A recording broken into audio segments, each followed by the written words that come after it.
Well, good morning, good afternoon, or good evening, nerds, or whatever the case may be. I am your host, Jay. With me, as always, my stalwart companion, Chris. We are broadcasting to you from the Winchester Tavern of London, where we're having a pint and waiting for this whole thing to blow over. I'm on like 6. You are just in time for the Just Us Nerds podcast. Submitted for your consideration. Two friends, members of that fraternal order known colloquially as nerds.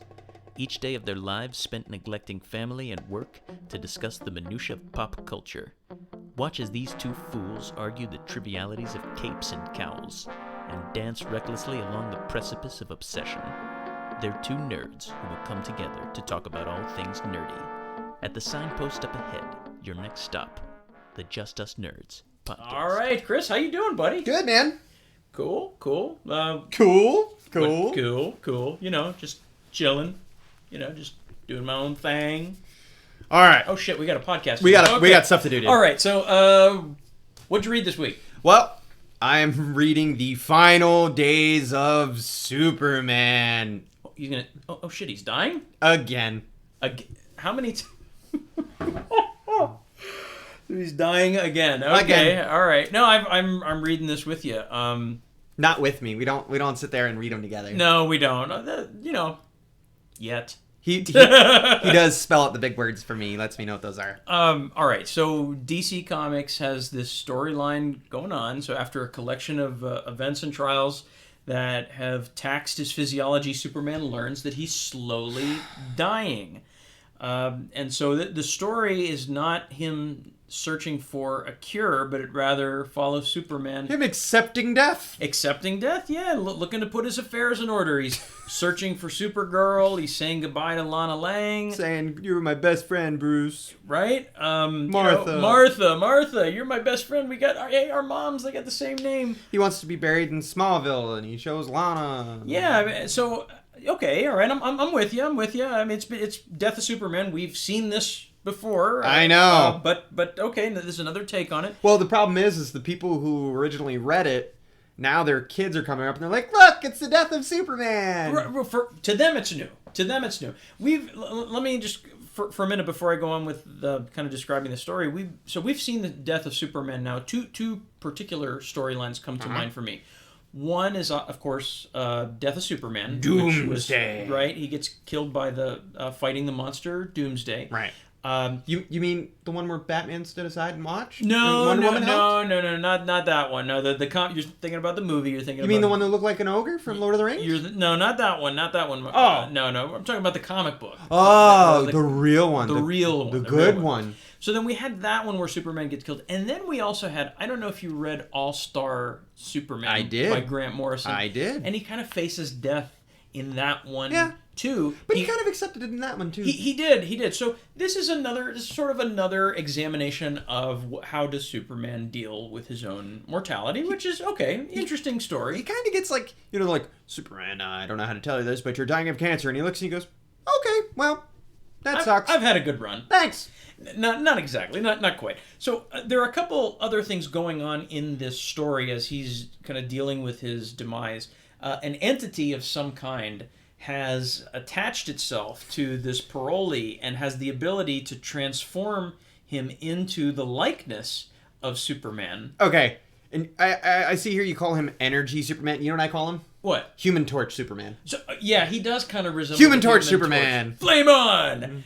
Super on! Yeah, he's sort of, he looks like Superman. Krypton! Yeah, Krypton. Oh, I see what you did there. He's sort of like, he resembles Superman, but he's sort of this kind of flaming ball of energy sort of Superman. And he believes he's Superman. And he believes he's Superman, all except for you know what? I just thought of this now. He believes that he is Zack Snyder's Superman. Yeah. Because he's going around just wasting dudes left and right. He looks at him and leave me alone and then vaporizes him. Yeah. So we have Energy, Krypton, Zack Snyder Superman. And then we have, this is going to be so hard to explain in 5 words or less, but we have the pre-52 Superman. Okay, how do I explain this in 5 words or less? I don't know how I do this. Don't. Okay, so kids, basically... everything you knew with the new 52 doesn't exist. So the DC universe as it exists now is something that is called the New 52. Prior to the New 52 continuity, we had all the the Superman, Batman that we all kind of know and love and so forth. And I can't do it. It is so fucking convoluted. I can't even explain. DC, you need to listen to this. Your stories are too convoluted. We got 3 Supermen. Let's just put it that way. Amish Superman. We got Amish Superman. We got Zack Snyder Snooperman. Snooperman. We got Snooperman too. Oh my god. All right, so let me do it. So there's the there's the New 52 Superman. There's Krypton Superman, the Energy Superman, and then there's Amish Superman. Okay. Why do you call him Amish Superman? Because he was raised by the Amish. He wasn't raised by the Amish, but what? He was too. Literally, they were Amish people who found him. You're talking about the Superman from The Nail, which is not this Superman. That is not who he is. You sure? I'm positive, yes. With as convoluted as the storytelling is, it is not that Superman. Are you talking about Lumberjack Superman? I'm talking about Lumberjack, brawny paper towel Superman. Right. And you know how we know that? Because he's wearing a red flannel shirt and a beard. This is Manly Man Superman. Yeah. He's got the black death suit underneath. Yeah, exactly. Anyway, so all right. So was he like in witness protection? Do you think they've been lying low? This Superman, the pre-52 Superman, he and Lois and their son have been hiding out in the 52 universe. This kid's name's like Lou or something, right? I don't know. I think it's Jonathan. His name's Jonathan. I was just fucking with you. Yeah. But, okay. No. His name's okay. Yeah. But yeah. Anyway, they've been kind of self-imposed witness protection program, okay? Staying out of the way of history of the New 52. All right. So all right. So let's get into just a bit of the good and the bad of this. So let's start with the good. I think it's refreshing to see a Superman that is less brooding. I did not like some of the things that they had done with Superman in the New 52. Yeah, he was a whiny little monster. He was, and this Superman, the way that they're writing him, is more consistent with what I consider to be Superman. The basic characteristics. No, I agree. Of Superman. And what I also kind of like is now we don't have 2 brooding douchebags. And actually, when he sees Bruce, he actually brings the light out of Bruce. You see it, and with their talk. And they have kind of a banter. Yep. They have kind of a nice banter. It's not just, I hate you, you're a prick from a Krypton. Yeah, well, I hate you. They both have the Batman They both voice. have the Bat voice. No, but, Superman is like to Batman at one point. He's like, we're not friends, Bruce. We're super friends. And he goes, don't ever say that again. Yeah. And that reminds me of Tim Daly and Kevin Conroy. Yeah. It reminds me of their banter where he's like, they did it in Public Enemies. One of my favorite lines when he says to him, and he says, what is it? He goes, you don't have a personality or something like that. And he goes, do me a favor, Bruce. Buy one. Buy one, yeah. Yeah. They have that. Or like this may have been from the comic books, but it was like, do you think we can take them? I think we can take them. You always think we can take them. Yeah. It was like they were surrounded. That sounds like us. Yeah. You think we can take them? Yeah. I think we can take them. You always think we can take them. Well, then let's go. So it was nice to see that. Superman that's a little less brooding. It's interesting to see a comic book that takes a thoughtful approach to the death of Superman, allowing him kind of that time to ponder his contribution to the world and think about his legacy. One of the portions that I actually like, and of course a little bit of spoiler in this, but he finds Kara. He finds Supergirl. And he tells her, hey, look, I'm dying. And he leaves her own place, her own piece of home, which is the Fortress of Solitude. Yeah. And I guess he gives her the big-ass key, and he's like, here you go, here's the key to it. But what he also gives her is the Master Key, which, funny enough, what does it look like? It looks like a little Superman logo. I thought you were going to say that he gave her the passwords to all of his Wi-Fi. He did, but he cleared the browser history first. Kids always clear the browser history. That's right. But he gives her the Master Key, and as she puts it in, it's not Jor-El's face. Phrasing? Yeah. But it's not Jor-El's face. It's his. Clark's. It's his, yeah. And so, and it says, and it's as it starts, he says, "I will always be with you." I will always be with you. Yeah, that was a nice moment. I liked that. That he put his consciousness into the computer. So I bet you they have both, but it's nice that he's able to do it like his father did for him. Exactly. It's a nice callback to that, and now he has kind of taken on that sort of paternal role with Supergirl. I agree. I think that was a moment in there that I liked, and it was I think it accomplished what it was trying to do from a kind of emotional standpoint. What don't you like? Oh wait, hang on. I was also going to just mention I'm a big fan of Ed Bennett's the artist, and in the Superman Wonder Woman issue 28, because this is a multiple kind of a crossover comic book. The artwork is beautiful. I love just his style. Yeah. It's I don't know if there's anything else to say. I'm a fan. Oh, one of the things that I did like was Wonder Woman, how she finds out.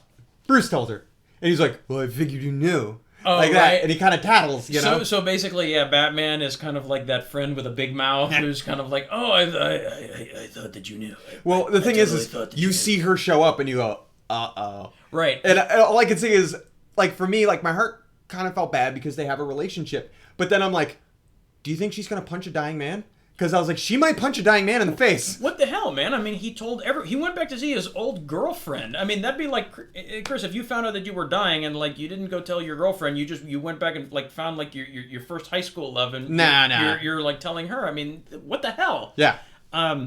So that was handled kind of interestingly. So anyway, what don't you like? The bad. What that's besides it being as convoluted as it is that we tried to explain. Oh my God, this story is being set up, in my opinion. I mean, not in my opinion. I think they've even said so much on the internet, which, as we all know, if we hear it on the internet, it's true. It's true. That's an Abraham Lincoln quote. Absolutely, which he said after crossing the Potomac. Yeah. So while tweeting it. Yes. So the story's being told across multiple titles. So if you want to know the whole story, you got to That's called a sales ploy, sir. You God. Gotta buy all these comics. You gotta buy it. Superman, Action Comics, Batman, Superman, Batman, Wonder Woman, and Superman, Wonder Woman. They don't have a Batman, Wonder Woman yet. Oh, did I say Batman, Wonder Woman? Maybe they will now that Superman's dying. Superman's dying. Batman's gonna slide on in. Move in there. Yeah. So I get it. You're doing it for sales purposes. Doing that also allows the story to be weekly. If you want to pick this up, you want to begin with Superman issue 51. Yeah. But it will put a hurt on your wallet. The other negative thing for me is just the death of Superman. It just feels like kind of been there, done that. Well, it feels to me that they're just retelling the story all over again. I mean, this energy Superman is telltale to one of the early Supermen that we've already had. Yeah, well, the Eradicator. For those of you that don't know, so in the original Death of Superman storyline, after he dies, 4 beings come back, all claiming to be Superman. 80 Superboy. You had 80 Superboy with like the surfer haircut, leather jacket, John Lennon glasses. Yeah, you had Cyborg Superman. He was half man, half robot, all cop. No, wanting to kill people. Steel, who's like kind of like DC's answer to Iron Man, right? And then the Eradicator. The Eradicator, who was this. It was actually like this Kryptonian artifact that obtains sentience and takes on the form of Kal-El. You mean like the Vision? Kind of like kind of like the Vision, but believes itself to literally be Superman. Yeah. So I can see some similarities there, but I just for me, I feel like I've seen this story already done quite well through Grant Morrison's run on All-Star Superman. I think for me, it's not Lex Luthor that kills him.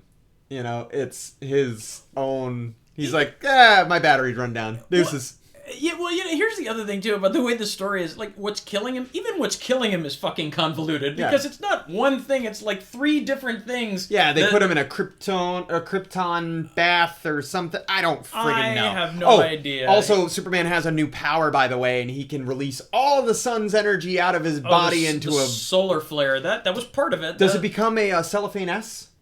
I don't know. Maybe. It might. Maybe. The solar flare becomes a cellophane S and just wraps around him? Perhaps. Maybe? Perhaps. Also, if he's in the Fortress of Solitude and he's got leftovers, takes that cellophane S off, wraps it, keeps it nice and warm. Fresh for days. All right. Enough. All right. Okay, so let's get into some movie talk. We got a bunch of stuff to talk about for movie talk today. Okay. One of the things that I am one of the reasons. Why don't we give an overview, kind of some Okay. things, and then whatever kind of interests us, we can. Well, we got Netflix getting a new Voltron. Yeah, series, one of the reasons I have Netflix, man. Right, we got Supergirl, the TV show, moving from CBS to the CW. Makes sense. We got Michael Keaton again in talks to be in the Spider-Man Homecoming movie. Let's talk about Voltron, and we'll talk about Michael Keaton, because honestly, she was so close to being canceled anyway. Nobody really gives a crap about Supergirl. Right Supergirl. Now. All right. So, all right, Voltron. I don't know about you, but I was a huge fan of the original series. 5 lion robots uniting to make one giant super robot. Yeah! Voltron. And each one has it, they have the fat kid, the nerdy kid, the leader, the sports kid, the girl, They were the Power Rangers before there were Power Rangers. That's right. So they've decided to do their own series, and this is being done by DreamWorks, I believe. Is it? I believe. Okay. So Wait, tell people a little bit about the premise. I mean, some people that aren't pretty much what you said. All right, Voltron is a tale of 5 kids with who pilot 5 robot lions to combine into one superbot that defends the planet Aris from space monsters. Right? I mean, how can you go wrong? You can't go. Big robots fighting big monsters. And he's got a big ass sword. Yeah, you can't go wrong with that. And it goes dun dun dun dun dun dun dun. So, he sings? Well, the action figures did. They sang in my heart. Yes, they did. I watched it as a kid, and for me, being an original anime, I didn't really know what it was. It was my dad showing me this, and I just remember going, wow, look, it's a big giant robot, because I was a fan of Ultraman. So right. For me, I'm like, look, it's a big giant robot fighting monsters. Okay, I'm down. I was a fan of the Transformers, and so this was right up my alley, because you had giant robots turning into other giant robot things. Yeah. Looking at this reboot, I'm intrigued, because I don't think it's following the exact same storyline as the old show, which is fine, because I had to, quite frankly, look up that description that you read, because I don't even remember what the premise was. I just remembered it was big robot lions that could turn into giant robot fighting big monsters. But what was cool for me was, like, each one was a different color, and it came from a different place. So, like, That's the right. yellow one came from the desert, the red one came out of a lava pit, That's the blue one came from the ocean, the green one came from the jungle, That's right. the black one came from space. That's right. See, you're remembering more about the show Because than I was. loved it. Yeah, and they even had too. When the original show progressed, they had a Voltron that was made up of not of lions, but wasn't it of cars? Nah, that's Power Rangers. No. They had. Oh no, you're right. No one watched that. So yeah, I'm excited for this to come out on Netflix. Netflix has just been killing it. It's set to premiere June 10th of this year. Okay, so let's talk about our we can call this a revisit. Revisit. Because apparently the people at Marvel actually are fans of the Just Us Nerds podcast. They are. Because we are internationally known now. Oh yeah, we're going global, baby. We are global. Global. We are all the way out. Let's do a call out to our buddy out in Bulgaria. Yeah, man. Hey, we have heard you, that you have heard us, and we're going to keep on hearing us. It's like iZombie. So, dude, thank you so much. We All love right. you. So, thank you for Marvel for listening to me, because Michael Keaton is in final talks to play a villain in Spider-Man Homecoming. Man, they must have changed something in the Matrix, because I am having the weirdest case of deja vu right Yeah. now. They were like, you know what? Nah, we're not going to use him. And then they went, well, the Just Us Nerds said that we need to use him. Hey. They said Beetlejuice On on a a glider. And they were like, yeah, why didn't we think of that? Yeah, so of course everyone's thinking that he is going to be playing the villain. Playing the Vulture. Marvel, you can just give me a creative producer credit. I'm not greedy. I just want my name in the credit. I want an IMDb. Throw me in the IMDb. Yeah, just put me IMDb. That'll be fine. That'll be good. So, how do you feel about this? I mean, what does this mean, Chris? Well, for me, like I said, I want Beetlejuice on a glider, but I think if he's the Green Goblin, right. I mean, they said that he possibly going to be the Vulture, which pays ties to Birdman and stuff like that. It's kind of I don't know that they're doing it. I mean, but it's just such a weird world we live in that the guy, because he was famous. I mean, he's famous for a lot of other movies, but he made Batman famous. He's famous for Multiplicity. I know. Disappears for several years, comes back in sort of this very meta film about the entertainment industry, sort of poking fun at himself in a character named Birdman, of all things. And how weird would that be if he comes back and plays a character called the Vulture? Now, personally, for me, because of what I've seen, I want him to play Mysterio. I want the broken down magician who his act is no longer good. Maybe he was like the top of the notch in the 80s. Right. And now he's kind of like, oh, what am I going to do? How do I pay the bills? I know. I'm going to rob some shit. You're going to become a supervillain. With a fishbowl on my head. So... Okay, question. If they make him Mysterio, do you want the fishbowl or do you want more like the Spider-Man Ultimates version? I don't know if you know what that looks like. Yeah, I do. I kind of want like an armor helmet where we can kind of see through it and then maybe like a holographic projection of his head like floating in it. That would be cool. Oh, that would be cool. See? You know, with a character like Mysterio, if it is, I mean, this is pure speculation, but we've never seen Mysterio represented on film before. But and that's a character who... again, if you're not familiar with Spider-Man, he was a special effects movie special effects guy who became disgruntled and decided to use all of his knowledge of special effects to become a supervillain. He was a pyro guy for Def Leppard. Yeah, was it Def Leppard or was it Kiss? It's probably one of the two. Oh, okay. So I think you could do some really cool things with that, and I don't think you have to settle on just one visual appearance. Yep. He could look like anything. You could see multiple versions because the whole thing with Mysterio is that it's all about the illusion. It's all about having that sort of fantastical images, and so I don't know. I don't know what they're going to do. It's like he's going through these suits and he puts a fishbowl literally on his head and he goes, nah, and then he kind of puts it away. Oh, if they had that in the film. Yeah, like he puts it on and he goes, nah. Little callback. Yeah, that would be cool. But, okay, I've got one more that I want to talk about. Oh, we got two more, actually. We're not going to talk about it. We're not talking about the other one? Okay, all right. We can. Now we're going to keep the people in suspense. Oh, shit. All right, what ready? the fuck were they going to talk about? Okay, sorry, go ahead. Daniel Craig was offered $99 million to do 2 more James Bonds, and he has turned it down.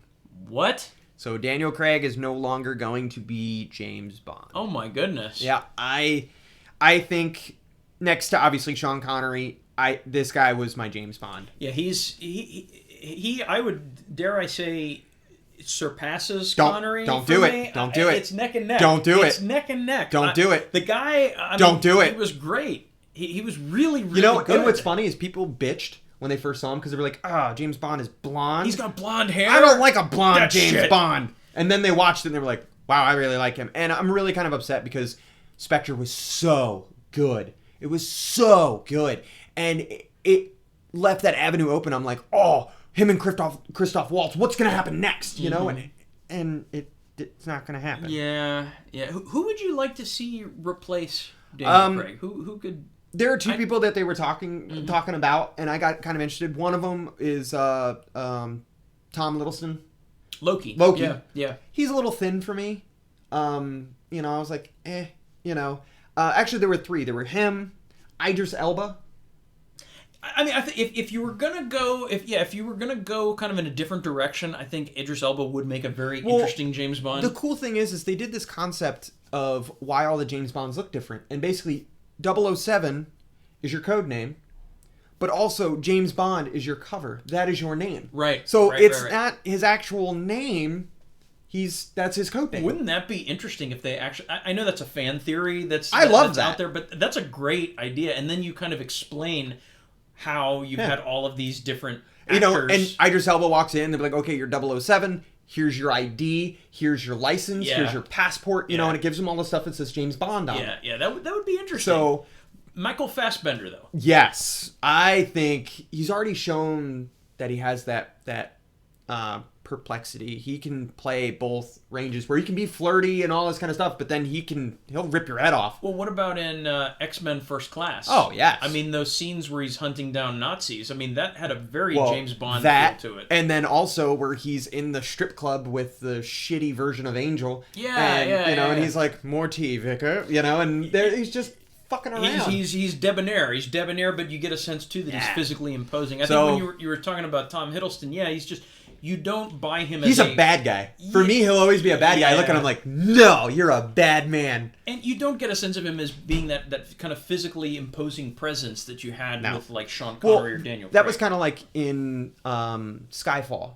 Mm-hmm. They had Ralph Fiennes turn into M. Yeah. But for the longest time, I kept seeing him in the movie, and I'm like, don't trust him. Don't trust him. He tried to kill Harry Potter. Don't do it. Don't do it. Don't do it.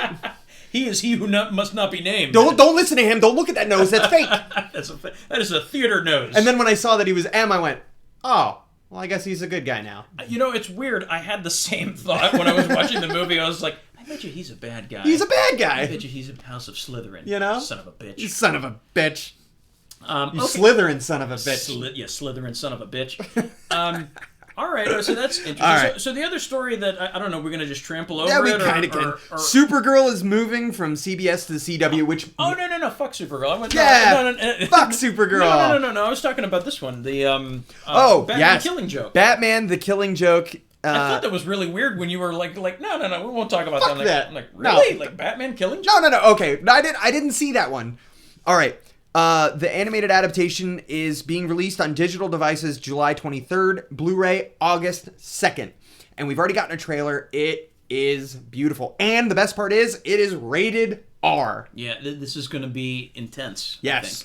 Obviously, we have Kevin Conroy and Mark Hamill reprising their roles as Batman and Joker. So, for me, that is... I mean, those are the those are my voices. Yeah, right. Those are my voices. Those are Batman and Joker for me. And what's cool for me is the box set. I don't know if you've noticed lately, they did Batman Bad Blood, they did Batman versus Robin, and they each come with these little figures. Well, the Killing Joke one actually is coming with a Joker figure, and it has him with the camera. And I'm one to normally pass up on these. I look and I go, meh, I don't need it. Mm-hmm. I don't need it. This Joker one, I might need. It looks really cool. I think didn't you put it up on our Facebook I did. It is page? on our Facebook page, so there you go. You go and take a look at it. Check us out on Facebook. Make sure you like us while you're there. Yeah, please. And those of you that have, thank you. I mean, looking at this, I'm very excited about this. I think Killing Joke is one of those stories. It's right up there with, and I'm sorry because I know this isn't your favorite, but it's right up there with Dark Knight Returns. I think it's up there with Batman Year One. Batman Year One, I totally agree with. I'll tell you, one thing that DC does, they might not know how to make a full-length movie. They might make shit out of Batman vs. Superman, but the one thing they know how to make are those animated movies, man. Those things, because it's Bruce Timm. Yeah. Bruce Timm is the one that keeps it successful. And I'll be honest with you, if the movies want to be successful, you need Bruce Timm in on it. You need him to be a producer. You're talking about the live action movies. You need Bruce Timm to keep an eye on everything and to look and say, no, that's crap. Stop doing that. No shit. I mean, why didn't they bring him? We've got this news about them bringing in Jeff Johns. Right, which I'm happy with. He's like a creative consultant for Warner Brothers. But why aren't you bringing in Bruce Timm? Because, I mean, you would think Bruce Timm, he actually has made movies of He's been doing it 20 years. And he's been killing it. I mean, that Batman animated series, the whole DC animated universe. Definitive. Yeah. So, I mean, that's a bit of a digression, but DC get your shit together. Yeah, no kidding, right? All right, man. I'm excited for this. You're all right. So a while back, like 2 episodes ago, for our casting call, we had, you gotta use the title. I need to be very careful with my words here because I say this the wrong way, and it's just a whole other discussion. We had something that I called "We Pitch It and You Cast It." Cast. We pitch it and you cast it. This is where we come up with an idea for a movie that we want to see, and then we ask you to cast it, and then not just cast it, but come up with a premise for it. And as promised, if we really liked your idea, we're just going to take credit for it and say that we did it. So guess what? We did it. That's exactly what we're doing. Yep. So, all right, so James and I both came up with our own casts if we want to see. We've come up with our own little titles. They might have come from the email, but like we told you, basically, it's ours. So, so the movie that we asked for you to that cast, he was going to pitch and cast was a Rocketeer Phantom movie. Okay, so while these two characters were created in different eras, the Phantom was created in 1936, whereas the Rocketeer was created in 1982. Did you know that? I didn't even know that. Yeah, that's how good that character is because I thought he had been created much earlier. So well, he's originally a definitive of a earlier serial in the 30s and 40s called The Rocket Man. Really? And yeah, the Rocket Man basically had a big giant bullet on his head, and he was like Commander Cody kind of shit. And, okay. But they wanted to create that vintage era hero. Yeah, well, I mean it's excellent because I was really surprised when I found out that he was created in 1982. Mm-hmm. So while they were created in different eras, both characters inhabit the late 1930s, and I thought would be excellent for a team up. So here's my pitch. for my Rocketeer Phantom movie, I would cast as... first of all, let me just... Give the premise of the movie. Real quick, background. The Phantom. Phantom was the 21st in a line of crime fighters, which began in 1536. When For those of you that came in late, right, as the comics start. Right, exactly. When the father of British sailor Christopher Walker... I almost thought that was Christopher Walken. I'm the Phantom. British sailor Christopher Walken. I run around the jungle saving people with my guns. From pirates. Wow! I hate them. They're awful. Whoa! When father... Wow, that jumped. Yeah. When the father of British sailor Christopher Walker was killed during the pirate attack, he swears an oath on the skull of his father's murderer to fight evil. Christopher then began a legacy of the Phantom, which he becomes the first Phantom. The first Phantom, a tradition which is passed on from father to son, known to some people as the Ghost Who Walks, because bad guys don't realize that it's not the same guy; they just think that he's immortal. On the other side, we have the Rocketeer. My description of him is much less detailed. It's a dude in a rocket pack. It's a stunt pilot who discovers a mysterious jetpack that allows him to fly. Boom. Mic drop. Yep, good enough. Oh, and he stole it from Howard Hughes. Right. Anyway. So, who would I cast as Cliff Secord, a.k.a. the Rocketeer? You know what's funny is I took a look at it, and I think we're right on. Does that make sense? Got All right. I would cast Chris Pine. I think that... Dead on. I mean, you need someone who can show a little bit of that swagger, someone who has sort of that, he definitely... You mean like that Green Lantern flair? Yeah, kind of the green... Yeah, exactly. Sort of that Green Lantern sort of... Top Gun pilot. Machismo, kind of devil-may-care sort of attitude. I would cast Oscar Isaac as Kit Walker, a.k.a. the Phantom. Let's let people know. I mean, obviously we all know who he is, but why don't you tell them? Well, no. I mean, absolutely no. Oscar Isaac. If you saw the new Star Wars movie, he played Poe Dameron. Oh, he's the guy in the bromance. He's the guy in the bromance. If you're going to see X-Men Apocalypse this week, he plays the title villain Apocalypse. He's a lot bigger though in that.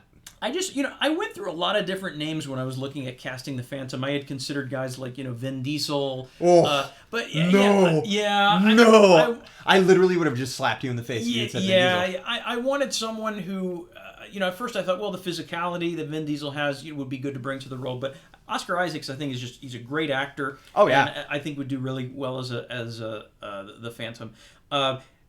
As femme fatale pilot... Sala, she didn't have a last name. I tried looking at the last name, but played previously by Catherine Zeta-Jones in the original Phantom movie. Yes, sir. I cast my crush of all time, Miss Sofia Vergara. So you just went for the hot Spanish chick of this time. Yeah, I went for the hot Spanish chick of this time. I would cast her as Sala. As Betty, the Rocketeer's girlfriend, I would cast Alexandra oh my god, this last name's going to kill me. Alexandra Daddario. She was in True Detective. Yes. She was in what's the movie with The Rock? Big Earthquake. San Andreas. San Andreas. Oh, that's the wife. Yeah. Yeah. Was she the wife or no? I thought she was the daughter. I think she plays The Rock's daughter in that. She might have. Yeah. Well, either way. I never saw it. Either way. I don't know. Either Fox. way. Yeah, you think yes. so? All right. As PV, I went in a little bit different direction. PV previously played by Alan Arkin. You didn't go much of a direction. You went the same kind of actor. Yeah, I went Morgan Freeman, which... So you basically just... He's basically now Lucius Fox for the Rocketeer. Working for the Rocketeer. Yeah. I like it. It's a bit of a lazy choice, No, I like it. For the film's antagonist, I chose Christoph Waltz as the film's main antagonist. You mean the bad guy? The bad guy, absolutely. A German treasure hunter. Okay, so here is my premise for my movie. Okay, as World War II rages on in North Africa, a special branch of the Nazi army, Die Auserwählten, which actually German for The Chosen. Oh my god, did you really just go into like Google Translate and do that? I may or may not have. Anyway. Invades the dark heart of the Congo in search of fabled artifacts reported to grant the user incredible destructive power. Led by the sinister Dr. Heinrich Wolf, The Chosen will stop at nothing to retrieve their prize. These artifacts are, of course, the skulls of Tuganda, which are guarded by none other than our hero, the Phantom. No, leave the skulls alone. Hot on the heels of Wolf is the Rocketeer sent by the U.S. government to keep the skulls out of Nazi hands. Okay. All right. All right, so that's my premise for a Rocketeer. I kind of, Phantom movie. What you got, Chris? Well, I kind of took a little bit of time to do mine. I kind of just, Chris may or may not have scribbled something down 5 minutes before. Literally right before the show, I'm sitting there and I'm like, oh my god, I forgot. All right, I'll give you my premise. Basically, I use the same thing. You look at it, it'll be a portion of the Nazis of basically, kind of like Hydra. They're looking. Hydra. They're looking for an ancient artifact, an ancient medallion of Tuganda. I want to use something else. I don't want to use the skulls. So you're just subbing the skulls. Shut up. Something else for the skulls. Yeah, why not? This could be like this could so be a Mad Lib. Yeah. I feel like. But my thing is obviously the U.S. government is involved, so they send the Rocketeer to go there. He goes to the jungle. Mm-hmm. But what I want that battle scene first between the Rocketeer and the Phantom. I want them to not realize who the other person is. Okay, all right. I want the drums to go off as the Rocketeer shows up. You hear the doom, doom, doom, doom, doom, and then they just beat the crap out of each other. So, like, the Phantom thinks maybe that the Rocketeer is a Nazi? Yes. Okay. Yes. And vice versa? Maybe. Or the Rocketeer's just like, who's this dude? This dude's in a purple suit. Oh my god, and he's like shooting at me. What the hell? Right. All right. All right. So, I'll give you my cast. All right. Rocketeer, I actually did the same exact thing. I went Chris Pine. I think that Chris Pine is absolutely amazing. For the Phantom, I went a little different. I liked your idea. I thought he did really well, but I went with a little bit more serious. I went with Michael Fassbender. Okay. I like it. I can see him. We've seen the action sequence. We've seen him being able to be able to keep that with a role. Plus, he probably looked good on a horse. Riding after a horse, shooting guns, all that kind of stuff. For the role of Betty, the Rocketeer's girlfriend, I used Miss Rachel McAdams. Oh, that's good. I think that's that good. She's got that pinup style. I She's like that very better happy. than mine. I didn't do the femme fatale with the Phantom. I actually went with his girlfriend. I just wanted to put Sofia Vergara in there. I knew you did. But I went and used Diana Palmer, his girlfriend, or / soon to be his wife. Okay. I used Anna Kendrick. Anna Kendrick, to me, I feel that she's a girl that can act as, she comes from money, but she'll punch you in the mouth. So for me, I thought that was pretty good. I like that. Previously played by Christy Swanson in the original Phantom movie. I like that. Now, not the original Phantom, but the 90s Phantom. The 90s Phantom. Yeah. So, PV, I kind of did a correlation with yours. All right. I originally wanted to use the guy who played Stick from the Daredevil show. Yeah. But I found somebody who was much better and actually a former co-star of your PV. Okay. So, with your Morgan Freeman, yeah. I chose Tim Robbins. I think Tim Robbins would be able to look at him and go, well, Andy Dufresne. You would kind of look at him and go, wasn't that kind of stupid, and kind of whacking him in the head and that kind of stuff. Andy Dufresne always liked to help the Rocketeer. That's right.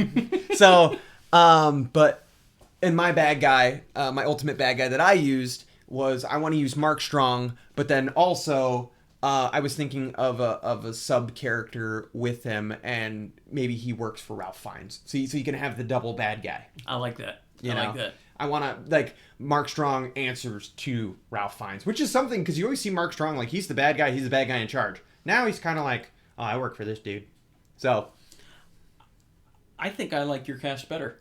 I mean, I think we can combine them. I think your story and everything, and I love that you Googled German stuff, so good job. I went that extra mile. Well, I'd like to hear from the audience. I'd like to hear what they think about our cast, if they have a different idea, or even still, if they have a concept for a premise. I'd like to hear from you. So you can reach us a couple different ways. You can reach us by Gmail on justusnerdspc at gmail.com. It's PC as in podcast. PC as in podcast. You can reach us on our Facebook page. You can even, I think, leave comments on SoundCloud. Yep. Or you can go on YouTube as well. Yeah, so we oh yeah, that's right, YouTube. You forget about the YouTube. I always forget about the YouTube. I don't know why.